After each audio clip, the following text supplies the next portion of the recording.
Investors are fed up about the saga of the U.S. national debt ceiling and the looming default. The market sentiment on Wall Street swayed from optimism to fatalism. U.S. lawmakers have not reached a decision yet. Today, the talks on raising the debt ceiling will go on. It's hard to predict the outcome and to conclude whether the drama has been over or not yet. The stock market opened cautiously yesterday, and the benchmark stock indexes traded mainly sideways and could not close with the gains. The Dow Jones closed 47 points up or edged up by 0.14%. The Nasdaq showed the best performance, having closed with a 0.66% growth. The S&P 500 gained 0.3% to close at 4,136 points. And today the stock indexes opened in the red. Futures on the major indexes slipped by 0.2% and 0.3% in the New York pre-market. A further trajectory will depend on the developments in the White House and the outcome of the meeting of lawmakers. The intraday calendar for the S&P is defined between 4,070 and 4,190 points. Wall Street traded sluggishly on a Monday because investors cemented fears about a looming recession in the United States. They found fresh evidence in the New York Empire State Manufacturing Index. The indicator plunged to minus 31.8 points, much sharper than the expected fall to minus 3.75. After the dismal economic data, investors tried to puzzle out when the Federal Reserve will decide to suspend the cycle of rate hikes. On a Monday, a few Fed's policymakers stated that they anticipated interest rates to remain at high levels for a long time, defying market expectations of rate cuts until the year end. Richmond Fed President Thomas Parkin raised doubts that inflation got firmly on the path to deceleration. The weak manufacturing index encouraged growth in the Dow Jones and the S&P 500. Meta was the benefactor of the Nasdaq optimism.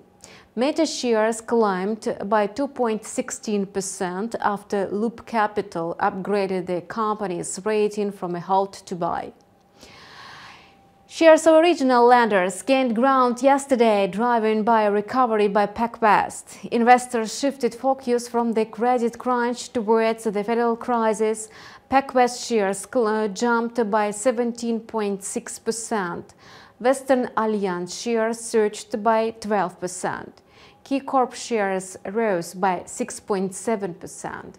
And the regional banking index grew by 3.2%, but it has stumbled by 36% since the beginning of the year. Bridgewater, one of the world's largest hedge funds, sold shares of American banks in the first quarter. The company cut its assets to zero in the five U.S. banks giants such as JP Morgan, Bank of America, Wells Fargo, Goldman Sachs, and Morgan Stanley. Besides, Bridgewater reduced its stake almost twice in a Citigroup. The New York pre-market was overshadowed by the gloomy expectation of another round of the talks in the White House and a bleak forecast by Home Depot. Home Depot shares included in the Dow Jones dropped by 4.4% in the pre-market after the home merchandise retailer downgraded its annual sales forecast because Americans cut spending on building materials due to stubborn inflation. Shares of a competitor, Lowe's, fell by 3.2%. Shares of a retail giant, Walmart, slipped by 0.4%.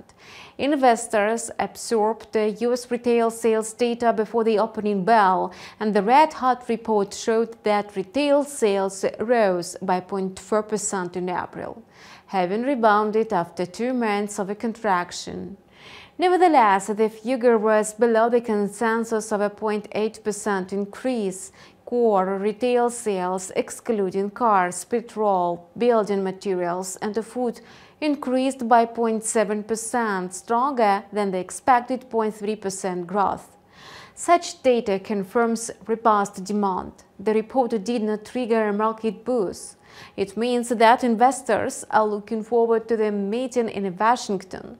President Joe Biden and congressional Republicans are going to discuss a deal on a raise in the federal debt limit to avert an apocalyptic default.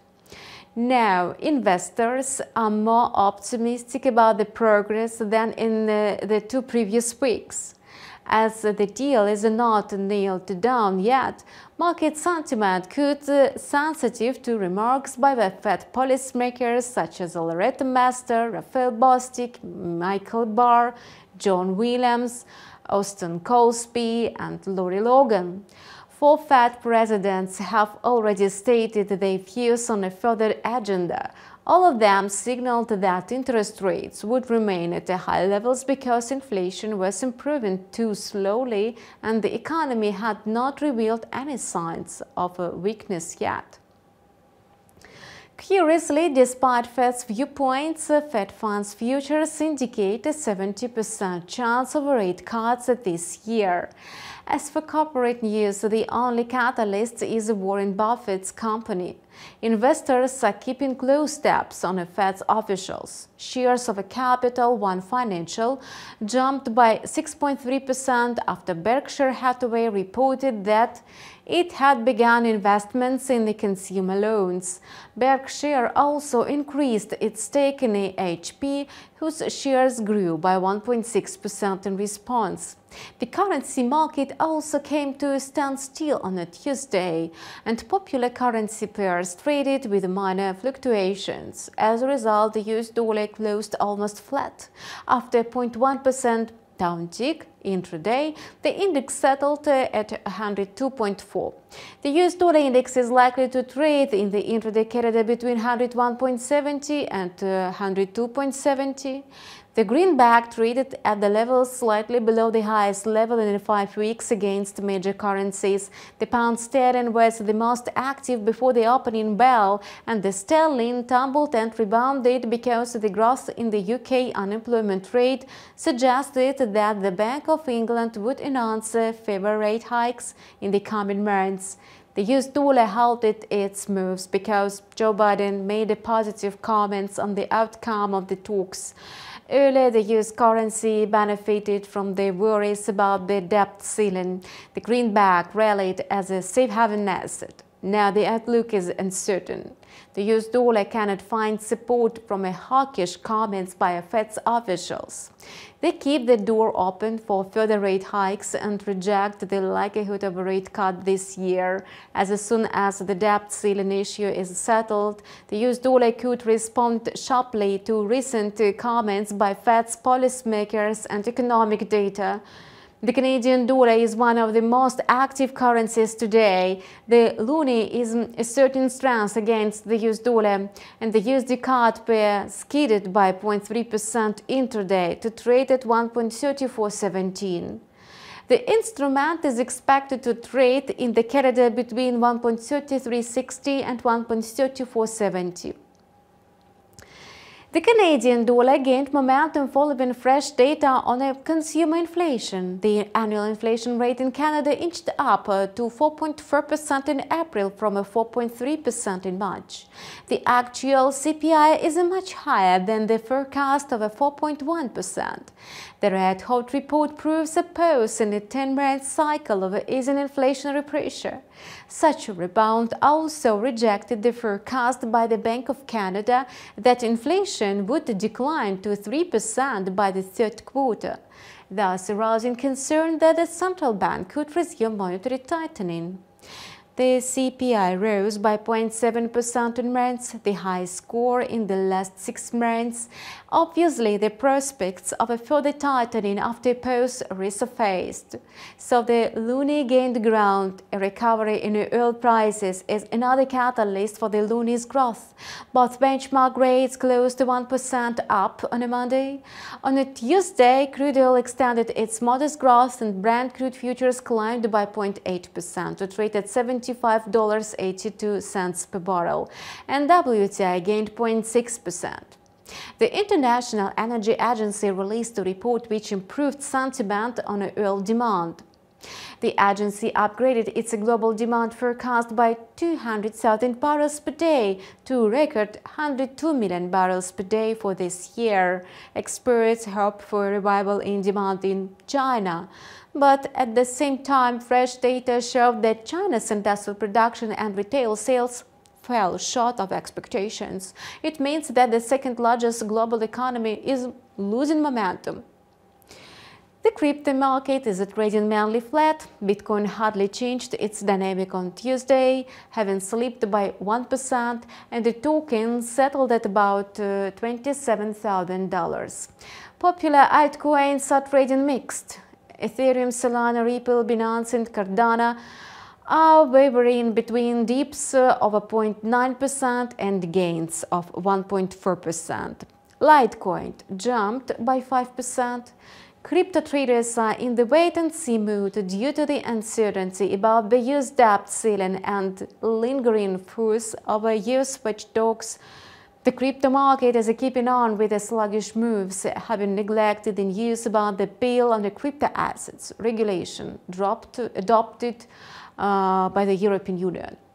The rules will come into force starting from 2024, and the document reads that firms willing to issue, sell, and protect crypto assets, token-like assets, and stablecoins in 27 EU countries will have to obtain a license. In addition, from January 2026, service providers will receive the names of senders and recipients in the crypto assets, regardless of the amount transferred. An agreement has also been reached to amend the rules on how member countries cooperate with each other in the field of taxation to recover transactions with the crypto assets. The latest report from CoinShares reflects market concern.